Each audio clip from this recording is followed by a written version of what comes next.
qu'est-ce que c'est dur de se réinventer. Certains ont essayé, mais tous n'ont pas réussi. Justin Timberlake a réussi à rebondir avec une superbe carrière solo après le succès de son boys band. Macaulay Culkin, pour lui, ça a été beaucoup plus dur depuis qu'il a raté l'avion.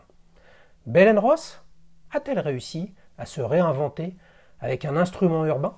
C'est Frédéric qui va nous donner son avis en racontant son histoire avec sa Belen Ross BR05. C'est parti dans un nouvel épisode de Petite Montre entre amis.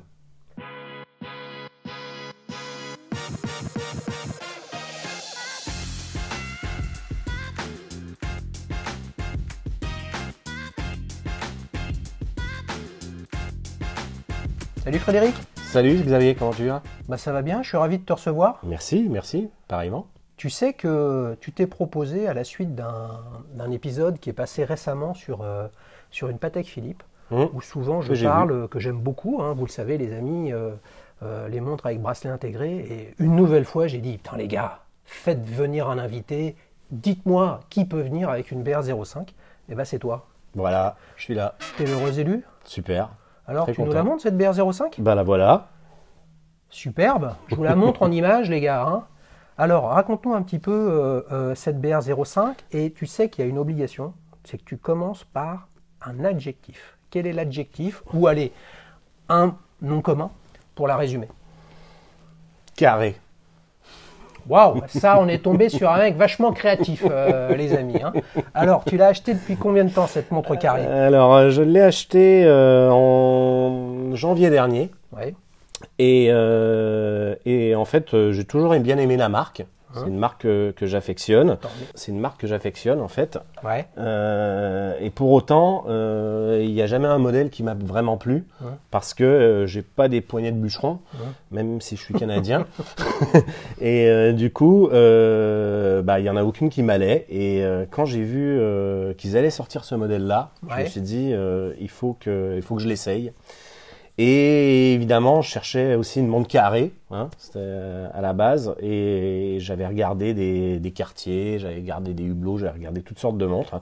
Et puis, quand j'ai vu celle-là, le design, l'histoire de la marque, le cadran bleu que j'adore, j'ai fondu et puis j'ai été voir mon AD préféré. Et ça veut dire, attends, tu disais, bien que tu sois canadien, d'ailleurs quand tu dis carré, il y aurait un il y a un petit accent canadien. Les amis canadiens, je sais que vous êtes nombreux, bien évidemment tout ça c'est avec plaisir et avec humour.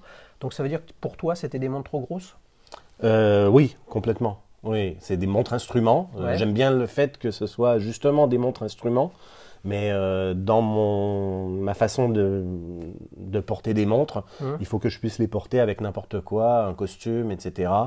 Et j'aime pas qu'elles soient trop ostentatoires, trop grosses, trop visibles. Et donc là, c'était le diamètre parfait pour moi. D'accord. Ok, donc instruments, t'aimes bien, tout ça, mais elles étaient pour toi trop grosses. Tu penses à la BR01, oui, la 03, même la 03, même la BRS que j'ai essayée, elle était bien, mais encore pour moi, à mon goût en tout cas, un peu trop grosse. Et effectivement, quand je regardais, j'étais plutôt parti sur des quartiers. Type Santos, Santos, tank américaine, etc.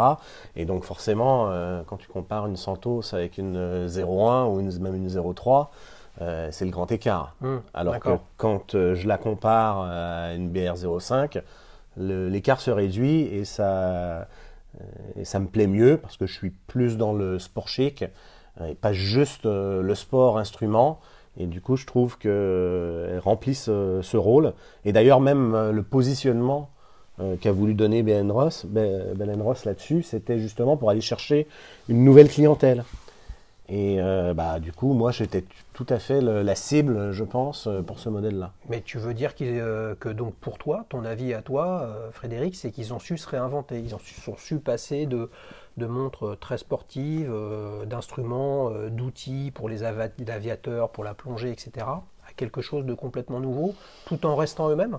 C'est ça ton analyse? En tout cas, je ne sais pas, parce qu'ils ont aussi d'autres modèles ronds, plus diver, etc., qui sont du coup pas du tout des monstres instruments, mais qui pour moi sont moins dans l'ADN Bell & Ross. Pour moi, l'ADN Bell & Ross, c'est un rond dans un carré. Donc les autres Bell & Ross, elles peuvent être sympas à regarder et tout ça, mais c'est pas les montres en tout cas sur lesquels je flash sur la marque. Donc finalement pour toi ça t'a toujours intéressé, mais parce qu'il y avait ce rond dans ce carré, mais c'était trop gros. Exactement. Ouais, c'est ça le truc. Ok, donc pour toi c'est l'occasion qu'a fait le larron, entre guillemets, et ou le fait qu'au moment où tu l'as acheté, d'ailleurs tu l'as acheté il y a combien de temps? En janvier, donc... quand elle est sortie? Juste quand elle est sortie. Tu cherchais une montre carrée à l'époque? Ouais, en fait, je cherchais une montre carrée. Et en fait, à l'origine, je cherchais une montre carrée, je cherchais une montre biton, c'est-à-dire or et acier, et je cherchais un cadran blanc. T'aurais dû trouver ton bonheur chez Cartier. J'aurais trouvé mon bonheur chez Cartier, mais finalement, je suis parti sur complètement autre chose. Ouais. Mais j'ai réussi à avoir un cadran blanc et un biton. Sur un autre modèle, pour pas le dire, c'était une Aquaterra. Les derniers modèles Aquaterra. Donc Omega. Omega, effectivement. Et du coup, donc tu as une Aquaterra Omega or et acier. Or et acier avec cadran blanc. Ok. Et donc j'avais. Vous avez vu les amis, comme quoi il faut vraiment être tordu dans les montres. Il cherche une montre carrée et il finit avec une montre ronde. Voilà. Et donc et j'avais toujours du coup plus de cadran bleu et plus de carré. T'avais plus, tu veux dire, t'as pas trouvé le cadran bleu ou t'avais une montre avec cadran bleu? Alors j'avais une montre, j'avais une Datejust cadran bleu, pardon, dont je me suis séparé pour prendre une Explorer. C'était laquelle de Datejust? C'était la Datejust 41. Comme celle de Maxime, sûrement. Tu as vu? Ouais, Maxime qui est passé avec ce cadran au rhodium. Regardez, je crois que c'est l'épisode 40 sur la chaîne. Je vous invite à regarder son histoire. Très belle montre. Et tu t'en es séparé? Je m'en suis séparé parce que du coup, je l'ai trouvée très belle, mais un petit peu ostentatoire. Et puis le bracelet à maillon poli, ça m'allait. Au final, ça m'allait pas. Donc, je l'ai switché contre une Explorer. Ouais. En 36 non, 39 pour le coup. Et du coup, j'étais super content, mais il me manquait toujours ma carré et j'avais plus de cadran bleu. Voilà. Tu avais perdu ton cadran bleu. J'avais perdu mon cadran bleu et j'avais toujours pas de carré. Ouais. La vache. Et donc, quand celle-là est arrivée, j'ai dit, voilà, c'est celle-là, quoi. Donc attends, tu es en train de nous dire, les amis, attention, c'est chaud. Vous, les Rolex fans, vous savez que j'aime bien vous chauffer, pardon. Tu as vendu une DJ 41 fond bleu pour acheter une Bell & Ross? Non. Fond bleu? Non. J'ai acheté. Je sais bien que c'est pas ça, mais le résumé rapide de mauvaise foi, c'est celui-là. En toute mauvaise foi, c'est exactement ce que tu viens de dire. Ouais. Non, mais alors pour le coup, effectivement, je vous taquine, les amis. Mais tu peux nous dire maintenant, donc que tu as eu une Datejust 41 fond bleu et que maintenant tu as la Bell & Ross BR05 fond bleu. Quelle comparaison? De toute façon, c'est pas une affaire de rapport qualité-prix, c'est pas une affaire de qualité. On est là pour parler d'émotion, les amis. Comment tu vis les deux? Pareil, différemment? Tu regrettes l'ancienne? Alors, je regrette pas du tout l'ancienne. Elle me manque de temps en temps parce que c'est quand même une très belle montre. Il y a pas photo. Mais avec celle-là, je la trouve beaucoup plus exclusive. On en voit moins. Exclusive dans le sens rare. Dans le sens rare, même si je pense pas que ce soit une montre très rare et à peu près n'importe qui peut la trouver. En tout cas, on peut la trouver. On la voit moins. Il n'y a pas de liste d'attente pour. Pas encore, en tout cas. Il faut leur souhaiter finalement. Ça veut dire que ça marche et qu'il y a de la demande. Voilà. Après, je suis pas très liste d'attente, si tu veux en parler. Mais effectivement, je trouve qu'elle est effectivement vraiment différente. Les gens m'en parlent beaucoup plus que quand j'avais la Datejust. Oui, parce que la Datejust, c'est une Rolex. Parce que la Datejust, voilà, c'est une Rolex. Et donc, genre, t'as une Rolex, ok, ils se foutent de savoir si c'est une Datejust ou une Explorer ou une Sub ou etc. Ils disent t'as une Rolex. Alors que là, tu voulais qu'ils s'intéressent à toi. Évidemment. Alors que là, c'est pas t'as une Bell & Ross, c'est fais voir ta montre, elle est vachement sympa. Et donc ça me plaît. Ça me plaît. Parce que je suis pas. Effectivement, ça aurait pu être n'importe quelle autre marque, évidemment, dans la gamme de prix que je recherchais. Mais il se trouvait que en plus j'aimais la marque. Le rond dans le carré, les rivets, le fond bleu, une finition super propre, un bon prix. Donc, Bon prix, c'est-à-dire que tu l'as acheté neuve et tu as négocié Ouais. ou d'occasion? Non, je l'ai acheté neuve au vendeur qui m'avait déjà vendu l'Omega, à qui j'avais offert à ma femme une belle montre également. D'accord, donc pour lui, tu étais un bon client? J'étais un bon client pour lui, donc il m'a fait un excellent prix. D'accord. Et donc, si on vient de la part de Frédéric, il fait des bons prix aux amis de la chaîne? Ouais. Carrément. Qui c'est le vendeur? C'est Benjamin de chez Isabelle Barrier, avenue des Ternes. Un super mec, hyper compétent, une famille en or. Son père et sa mère, la famille Barrier. Le frère? Ouais, en tout cas, je sais. Non, la sœur. Oui, mais il y a Laurent Barrier dans le 4e. Oui, je pense que Isabelle doit être sa sœur. Je ne connais pas tout à fait l'histoire. Donc Isabelle Barrier, qui est créatrice également, son mari, qui est un homme charmant, et son fils Benjamin, qui tient l'horlogerie. Bon, vous avez compris les amis, si vous voulez avoir des bons prix, passer un bon moment, bon prix peut-être, entre guillemets, vous allez voir Benjamin chez Isabelle Barrier, dans le 17e, et surtout de la part de Frédéric. Voilà. Celui qui est passé sur la chaîne d'Ailicious et qui a parlé de sa BR05. Ok, c'est sympa. Le cadre en bleu, parle-nous vraiment du bleu, comment il est, puisque, bon, il y a deux Nautilus qui sont passés sur la chaîne. Moi, j'ai raconté un peu mon histoire avec la Royal Oak, etc. Vraiment, le bleu, c'est le signe de montre qu'il y a de plus en plus dans toutes les marques. Il y a vraiment souvent une affaire de reflet, de changement de couleur, etc. Comment tu peux un peu nous raconter le bleu de ce cadran Ce qui est bien avec déjà les cadrans bleus en général, par rapport à des cadrans plus foncés, c'est qu'ils vont changer de couleur. Ouais. Le soir, et tu vas pas voir qu'ils sont bleus, ils sont presque noirs, ce qui est sympa, parce que et au soleil, ça peut, dépendamment des cadrans, vraiment bien péter. Ce que j'aime bien avec celui-là, si je compare avec une Royal Oak ou une Nautilus, c'est qu'il est plain, il n'y a pas de stries, il n'y a rien dessus, ce qui fait qu'au soleil et même à l'ombre, on voit déjà en fait des différences entre le centre du cadran et les extrémités. Et je trouve il donne le sentiment d'être soleilé.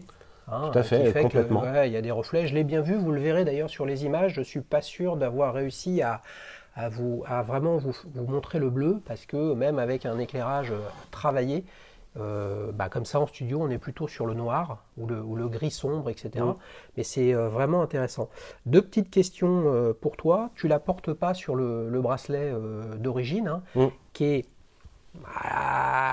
peut-être ce qu'on lui a reproché à tort à cette montre, c'est d'être trop Nautilus-like. Donc tu as mis un bracelet cuir d'ailleurs qui est très beau, avec une doublure en veau. J'ai pas l'impression que ce soit un bracelet de chez Bell & Ross, mais enfin tu nous diras un petit peu plus. Pourquoi tu la portes sur bracelet cuir et pas le bracelet d'origine? Alors déjà le bracelet d'origine, moi je l'avais choisi sur rubber, sur caoutchouc, parce qu'effectivement je trouvais le bracelet métal très bien, mais vraiment un peu trop bling bling à mon goût perso. Et du coup le bracelet rubber il était bien, mais ayant déjà l'Omega sur rubber, et qui est, je pense, le meilleur rubber du marché, d'avoir ce rubber-là, je le trouvais un petit peu moins quali que celui que j'avais déjà. Et dans mes montres, j'aime bien avoir des montres qui sont complètement différentes. J'aime pas avoir les deux mêmes. Même si j'ai deux bracelets cuir, j'aurai jamais un bracelet cuir normal. Je vais avoir un cuir et un crocro, etc. Ou différentes couleurs. Attends, tu parles de bracelets, les amis. Je vais mettre un petit quiz pour que vous puissiez voter, parce que là, on a Frédéric qui avait une Rolex. Peut-être que tu en as une autre aujourd'hui, qui nous dit que le meilleur bracelet rubber du marché, c'est celui de son Omega. Je vais vous mettre une question simple. Est-ce que c'est celui d'Omega? Est-ce que c'est celui où les Rolex fans nous rabattent les oreilles avec les inserts en titane ou en Kevlar ou en strontium, de ce que vous voulez, de chez Rolex? Ou alors le bracelet tropical de la Patek Philippe Aquanaut de Napoléon, qui est passé sur la chaîne récemment? Qu'est-ce que tu en penses? Tu es toujours sûr que c'est celui de l'Omega? Je suis pas l'expert en rubber. Mais tu le trouves bien. Mais je le trouve vraiment super bien. Ça marche. Et du coup j'ai voulu la changer, et je l'ai passé sur un croco bleu nuit qui lui donne, je trouve, encore un peu plus de classe évidemment que le rubber qui est plus sport. et que l'acier que je trouvais un peu trop flashy. Donc là, je trouve que c'est parfait. Okay. Il vient d'où ton bracelet? Il vient de chez ABP. Donc l'atelier du bracelet parisien à Paris. Exactement. Et du coup, comme c'est un bracelet intégré à la base, bah, c'est forcément en custom. Hein, ça se fait pas. Pas de stock, bien sûr. Il n'y a pas de stock. Il y a pas de stock là-dessus. Mais ils sont super pros. Ils travaillent très très bien et ils ont fait ça bien en sûr, moins de 2 les semaines. amis. Si vous connaissez pas ABP, allez-y. Il y a plein d'autres gens qui font des bons bracelets et tout ça. Mais quand même, l'intérêt d'ABP, c'est que vous allez sur place et vous pouvez tout choisir, tout, la couture main, machine, la doublure, la forme du bracelet, l'endroit sur la peau que vous voulez pour votre bracelet, etc. Donc il y a une vraie approche de sur mesure. C'est votre bracelet et en plus vous repartez, si vous le souhaitez, avec un bracelet où il y a un seul trou. Bon, là, tu as une boucle déployante, mais si vous aviez une boucle ardillon, il y a un seul trou, donc c'est votre bracelet. C'est ça le sur-mesure, c'est pas du stock. Et c'est bien réalisé. Par contre, c'est pas donné. Combien ça coûte un bracelet comme ça, Frédéric? Ça m'a coûté un peu moins de 300 euros. Un peu moins de 300 euros. Voilà, un peu moins de 300 euros pour une montre qui est en prix catalogue à 4005 de mémoire. Ouais, sur Rubber, c'est ça à peu près. Avec 4005, bon, tu as dû la négocier, aller à 3005, soyons fous. Enfin bref, peu importe. Donc grosso modo, il y a un bracelet qui coûte 10% de la montre. C'est ça qu'il faut avoir en tête pour les amis. Tu es d'accord sur ce ratio-là? Ouais. Bon, on en est là. Le fait que ce soit une initiative, puisque tu disais que tu étais canadien, donc canadien, mais d'origine canadienne ou aussi français, francophone. Voilà, Bell & Ross. Binational. Voilà, Bell & Ross, ils sont français. Ouais. Voilà. Certes, on en parlera après du mouvement. Il y a un mouvement suisse, probablement une bonne partie qui est faite ensuite, si ce n'est la totalité, avec Châtelain du groupe Chanel. Qu'est-ce que ça a une incidence pour toi de te dire c'est quand même des gens et des Français, des entrepreneurs français qui se sont lancés là-dedans ou peu importe?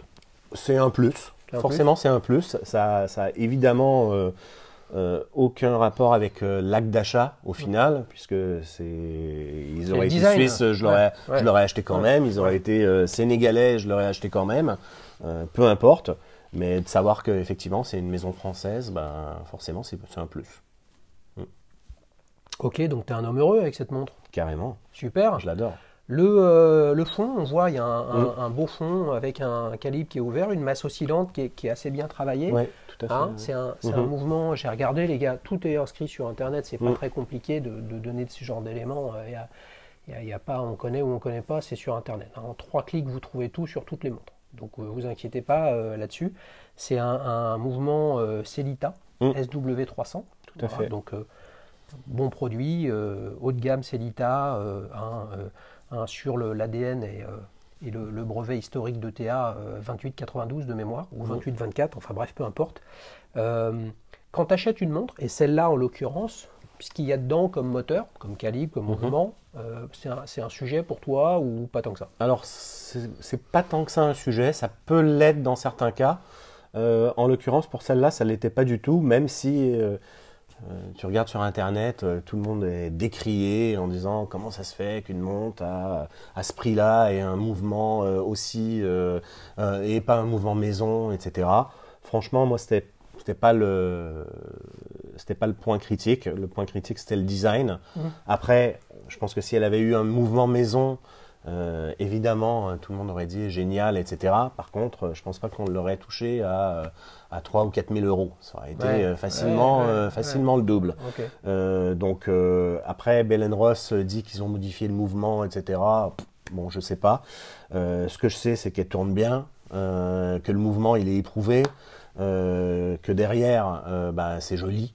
Voilà. Il y a une version squelettée. Bon, est-ce que c'est moi perso je la trouve pas géniale, un peu moins lisible. Et puis effectivement, c'est pas un mouvement qui donne à regarder particulièrement. Pour ceux qui sont vraiment fans de mouvement, c'est pas particulièrement mon cas. Par contre, j'apprécie également, si je trouve une montre qui me plaît et elle a un mouvement exceptionnel, de la même manière qu'une maison française, ce sera un plus. Mais c'est pas un point, je ne vais pas acheter une montre parce qu'elle a tel mouvement, jamais de la vie.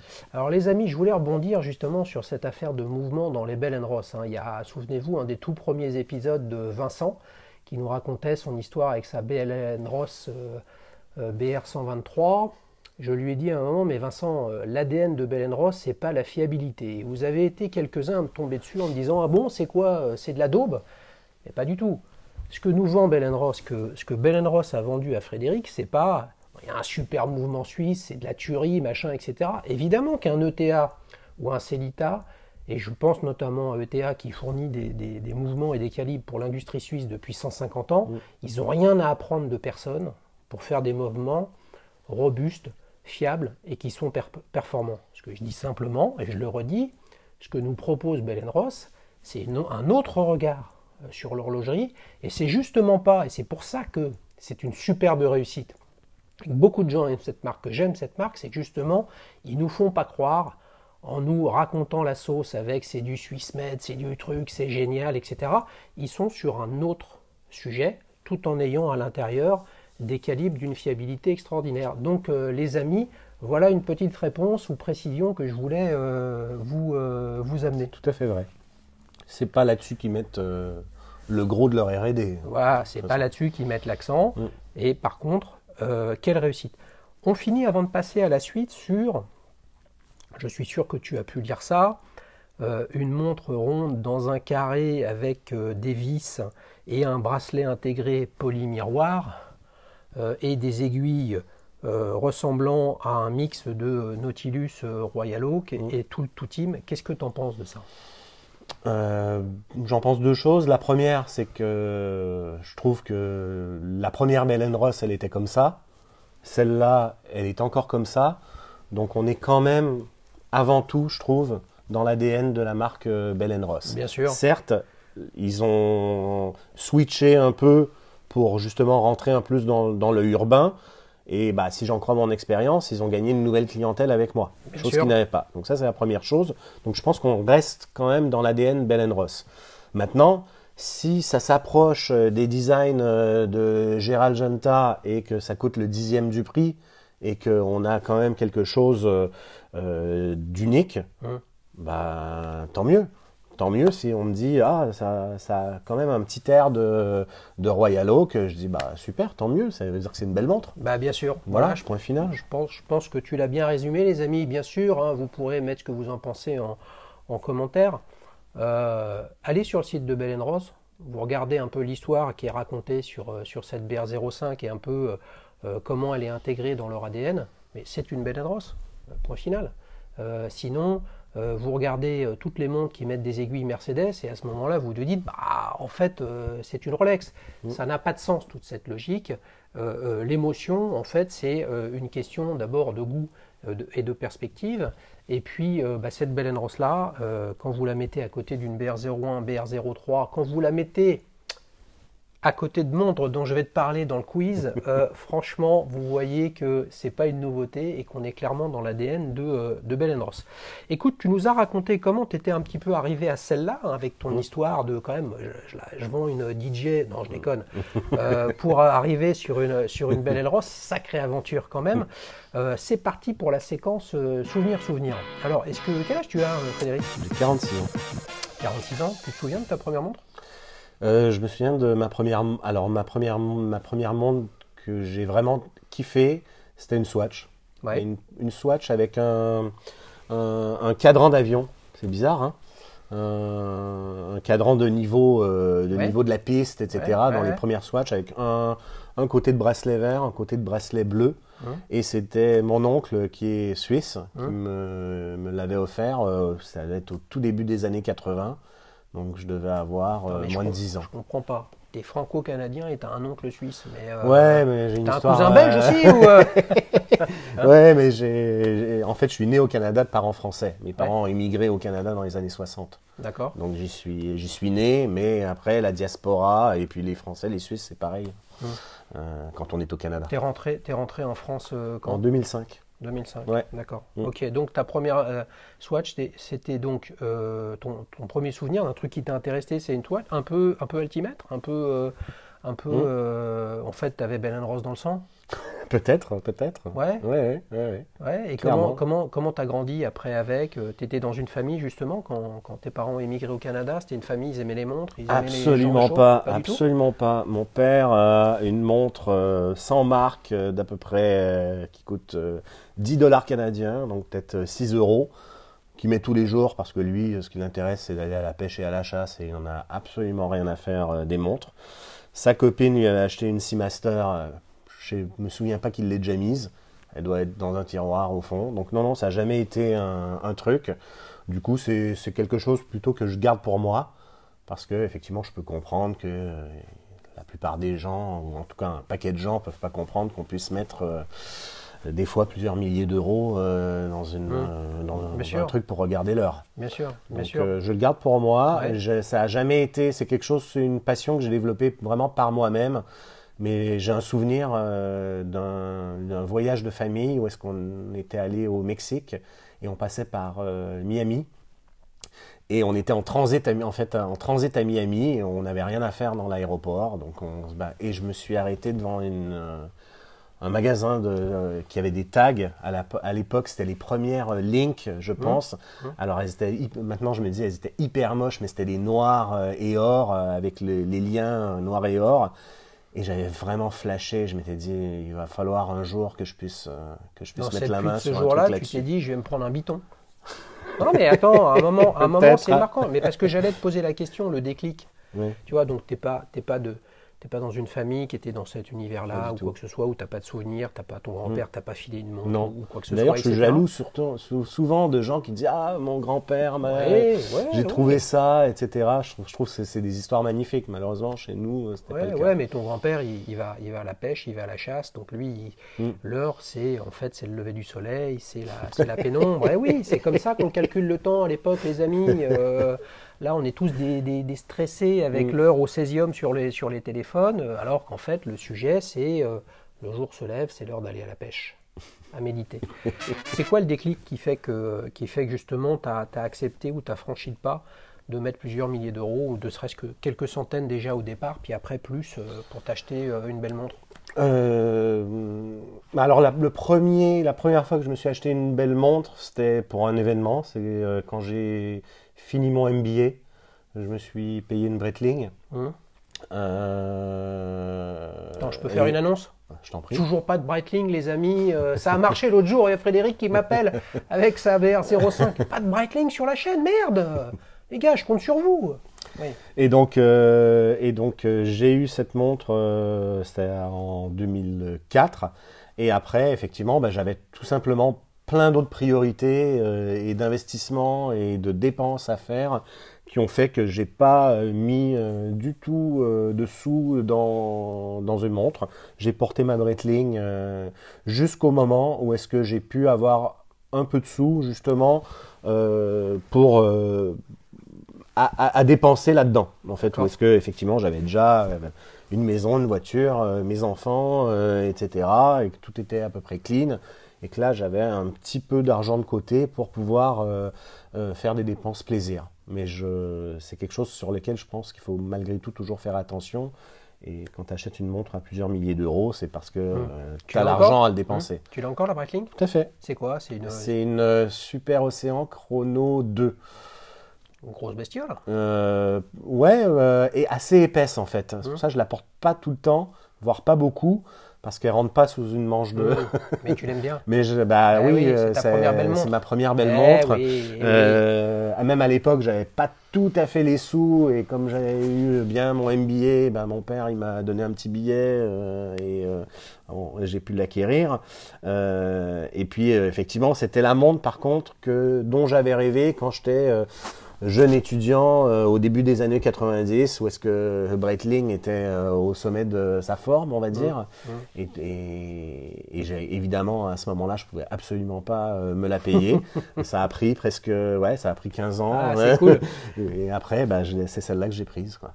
Belle histoire, hein. Merci. Belle histoire. Donc après, tu as enchaîné sur la Après, Rolex, la Quatera. oui, après ça a pris du temps, hein, ça a pris du temps, ça a pris presque 10 ans, au moins presque 10 ans avant que je puisse continuer parce que effectivement entre la trentaine, la quarantaine, tu as d'autres, en tout cas à mon sens, j'avais beaucoup d'autres priorités que de m'acheter des montres à 5000 € et plus. Bah écoutez, à la suite de cette belle histoire franco-canadienne et helvétique, aussi, on l'a compris, on ne sait pas où est-ce qu'on va aller avec Frédéric. On enchaîne pour le quiz. Alors, Frédéric, le quiz, tu connais la mécanique, hein, il n'y a toujours pas de règlement, les amis, rien n'a changé. Il y a 2 questions extrêmement simples. L'idée, c'est de se divertir, de s'amuser et d'essayer d'apprendre un truc si possible. T'es prêt ? Je le sens un petit peu stressé. Hein. Bon, alors, cherchez l'intrus parmi ces modèles à bracelet intégré. Réponse A, Baume & Mercier Clifton. Réponse B, Maurice Lacroix Icon.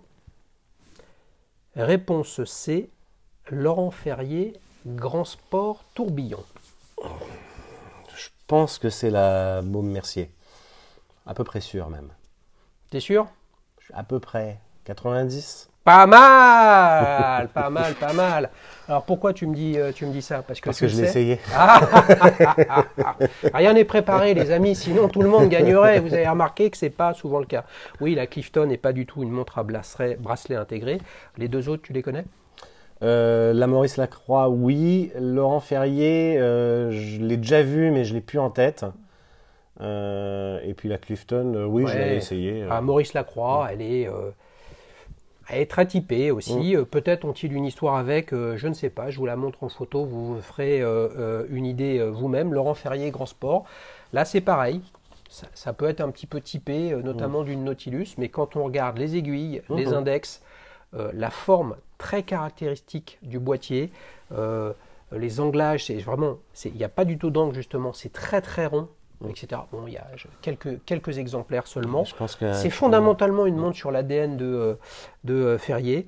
Et donc, mécaniquement, elle a un bracelet intégré comme la Maurice Lacroix. Donc, bonne réponse, Frédéric, 1-0. Tu mènes. Donc là, la bonne nouvelle, c'est que tu ne peux plus perdre. Mais les amis, beaucoup me disent qu'il faut faire 3 questions. Donc, normalement, c'est la saison 2.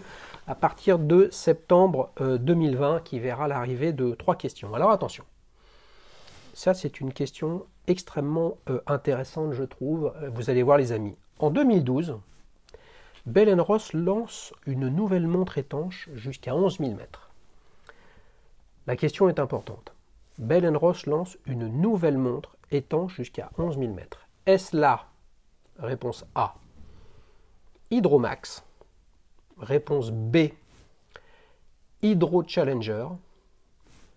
Réponse C, Hydro Deep. Pam, pam, pam, pam. On va devoir y aller par élimination sur celle-là. Je ne peux pas t'aider. La deuxième, c'est quoi ? La deuxième, c'est Hydro Challenger. La première, c'est Hydromax. Donc A, Hydromax. B, Hydro Challenger. C, Hydro Deep. Je vais dire Hydro Challenger. Bell & Ross lance une nouvelle montre étanche. Donc réponse Hydro Challenger. J'en ai aucune idée, mais je pense que ça doit être Hydro Challenger. Aïe, aïe, aïe, aïe, aïe. Ça va être un beau match nul pour Frédéric. C'est pas mal. Non, c'est la Hydromax. Cher Frédéric. Hydro Deep, t'en voulais pas ? Ça pue comme nom. Ça pue comme nom, oui, ça n'existe pas. Peut-être que ça existe, les amis, mais je l'ai prise comme ça en me disant que je vais l'emmener sur une Deep Sea chez Gégère Lecoultre ou Rolex. Écoute, la Hydromax, c'est celle qui est sortie en 2012 et la Challenger est sortie en 97. Ah, donc elle existe quand même, la Challenger. Elle existe, voilà. D'accord. Donc il y a 2 choses intéressantes. Hein. Elle est annoncée comme étanche à moins 11 100 mètres, mais toutes les études scientifiques montrent que la fosse des Mariannes, elle descend à 10 940 et quelques, etc. Donc la notion d'étanchéité en milieu marin ou en caisson hyperbare, c'est quand même un vrai sujet. Ce qui est intéressant, je vous montre les photos de ces 2 montres. Tu as des montres qui ne sont pas énormes. Couronne à 16 heures. Bracelet intégré type Nautilus, aiguille Mercedes pour les heures et Lollipop pour les secondes. Vous imaginez une demi-seconde que Bell & Ross lance sa BR05 avec des aiguilles Mercedes et Lollipop, comment il se serait fait tomber dessus? Vous voyez un peu? Donc avec ces deux montres-là, Hydromax et Hydro Challenger, vous voyez bien que la BR05, elle descend aussi de ses montres sur la notion de bracelet intégré.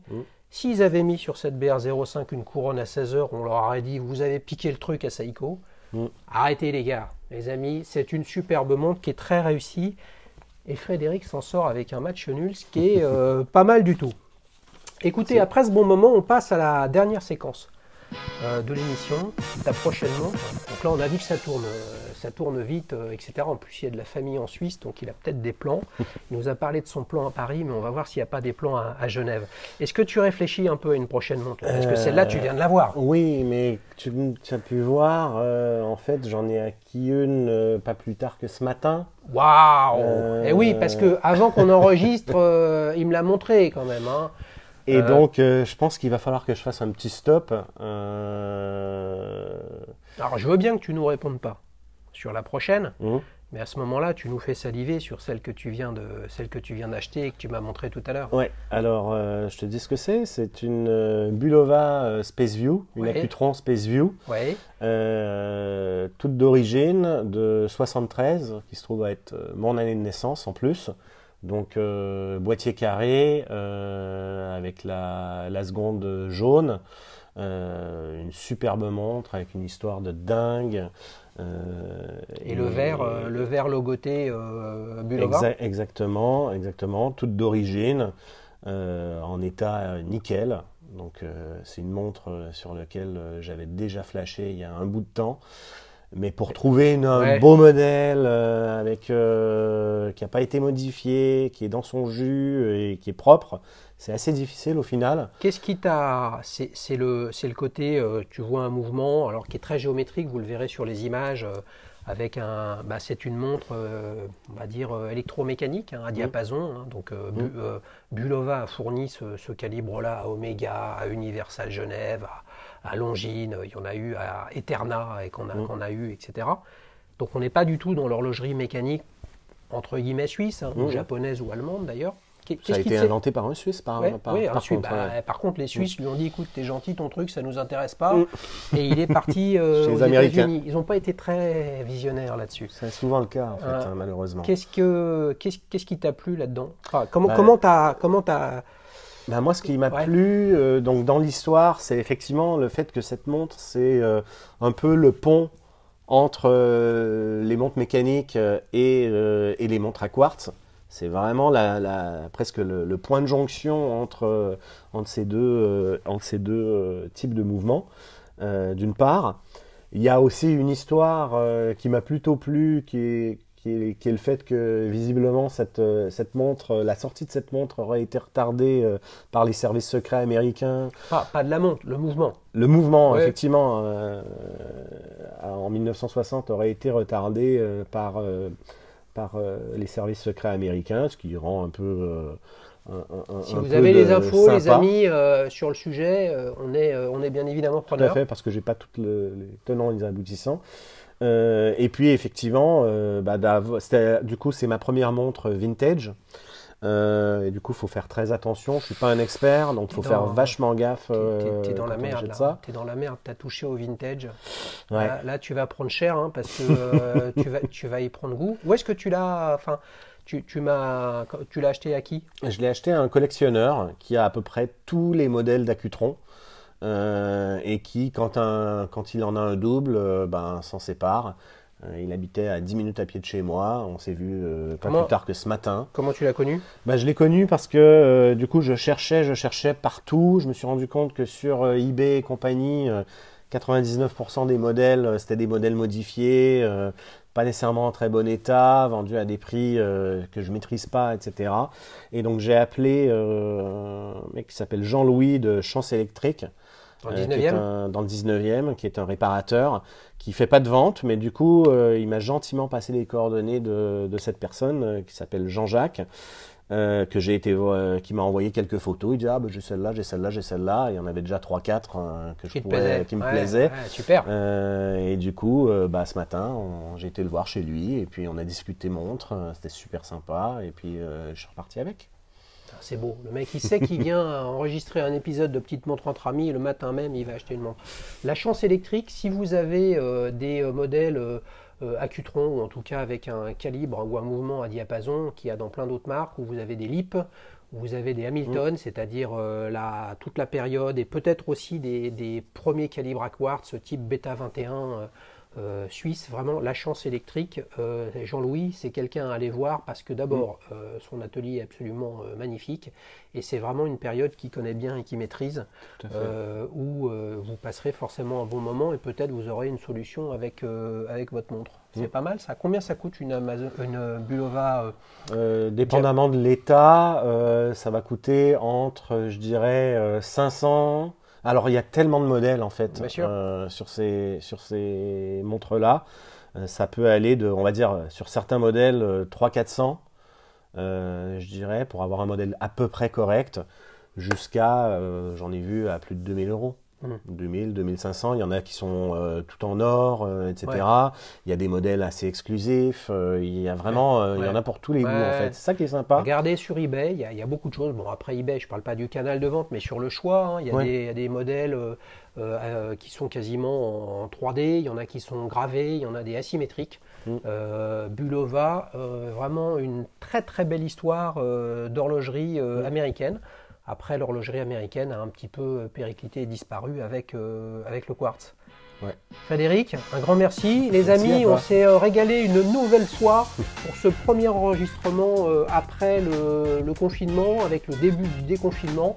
La mécanique, vous avez vu, c'est toujours la même. On est là pour passer un bon moment. Si vous avez envie de participer, vous m'envoyez un email sur contact@dailyshop.fr avec une photo de votre montre, la référence, de quoi vous avez envie de parler. Et puis l'idée, c'est de passer un bon moment, d'essayer d'apprendre quelque chose et de partager de l'émotion. Voilà, ce qui est intéressant, c'est ce que vous aimez, c'est pas ce que vous savez ou ce que je sais, peu importe.